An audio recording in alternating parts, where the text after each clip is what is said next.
ನಮಸ್ಕಾರ ಸ್ನೇಹಿತರೆ, ಜೂನ್ ತಿಂಗಳು ಆರಂಭವಾಗುತ್ತಿದೆ.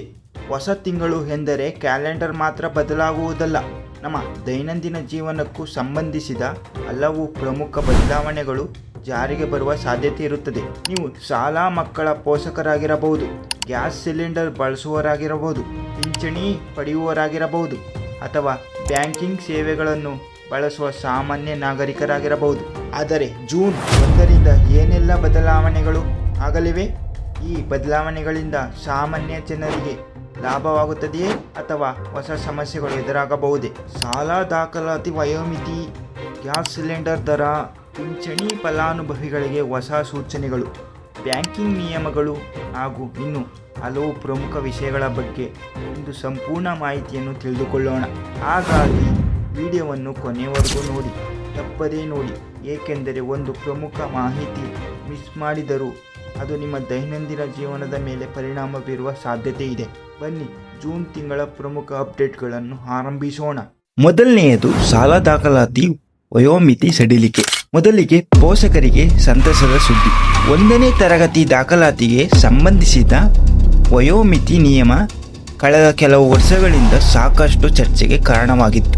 ರಾಷ್ಟ್ರೀಯ ಶಿಕ್ಷಣ ನೀತಿಯ ಪ್ರಕಾರ 1ನೇ ತರಗತಿಗೆ ದಾಖಲಾತಿ ಪಡೆಯುವ ಮಗುವಿಗೆ ಕನಿಷ್ಠ 6 ವರ್ಷ ವಯಸ್ಸು ತುಂಬಿರಬೇಕು ಎಂಬ ನಿಯಮ ಜಾರಿಯಲ್ಲಿದೆ.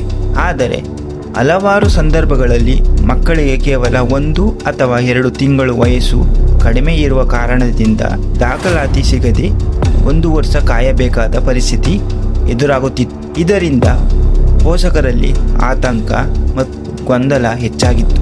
ನಮ್ಮ ಮಗುವಿಗೆ ಕೇವಲ ಕೆಲವೇ ದಿನಗಳಲ್ಲಿ ಕಡಿಮೆ ಇದ್ದರೂ ಯಾಕೆ 1 ವರ್ಷ ಕಾಯಬೇಕು ಎಂಬ ಪ್ರಶ್ನೆ ಅನೇಕ ಪೋಷಕರಿಗೆ ಕೇಳುತ್ತಿದ್ದರು. ಈ ಹಿನ್ನೆಲೆಯಲ್ಲಿ ಸರ್ಕಾರ ಕೆಲವು ಸಡಿಲಿಕೆಯನ್ನು ಪರಿಗಣಿಸಿರುವ ಕುರಿತು ಮಾಹಿತಿ ಹೊರಬಂದಿದೆ.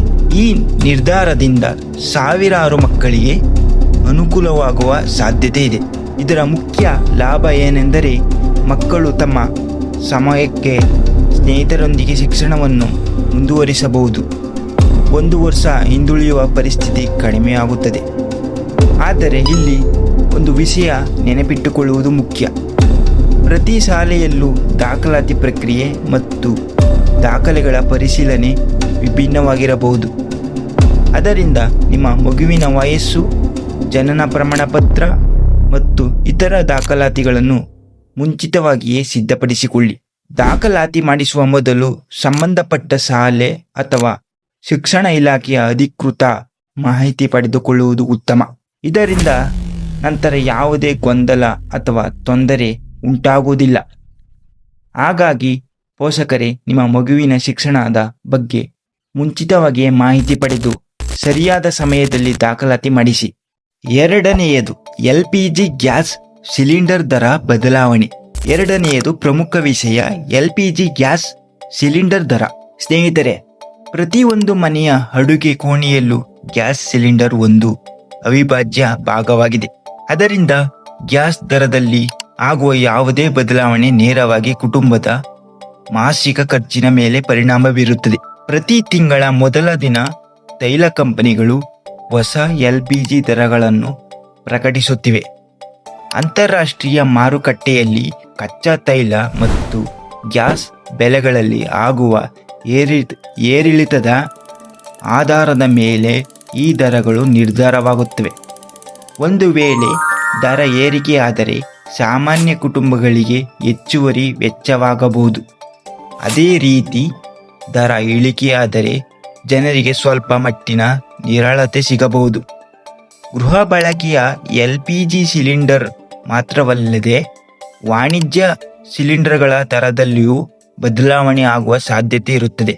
ಇದರ ಪರಿಣಾಮ ಹೋಟೆಲ್, ಬೇಕರಿ, ಟೀ ಸ್ಟಾಲ್ ಹಾಗೂ ಸಣ್ಣ ವ್ಯಾಪಾರಿಗಳ ಮೇಲೆ ಹೆಚ್ಚು ಕಾಣಿಸಬಹುದು. ವಾಣಿಜ್ಯ ಸಿಲಿಂಡರ್ ದರ ಹೆಚ್ಚಾದರೆ ಕೆಲವು ಆಹಾರ ಪದಾರ್ಥಗಳ ಬೆಲೆಯ ಮೇಲೂ ಪರೋಕ್ಷ ಪರಿಣಾಮ ಉಂಟಾಗುವ ಸಾಧ್ಯತೆ ಇದೆ. ಅದರಿಂದ ಜೂನ್ ತಿಂಗಳ ಹೊಸ LPG ದರಗಳನ್ನು ಗಮನಿಸುವುದು ಉತ್ತಮ. ನಿಮ್ಮ ಮನೆಯ ಬಜೆಟ್ ಯೋಜನೆ ಮಾಡುವಾಗ ಗ್ಯಾಸ್ ವೆಚ್ಚವನ್ನು ಪರಿಗಣಿಸಿ.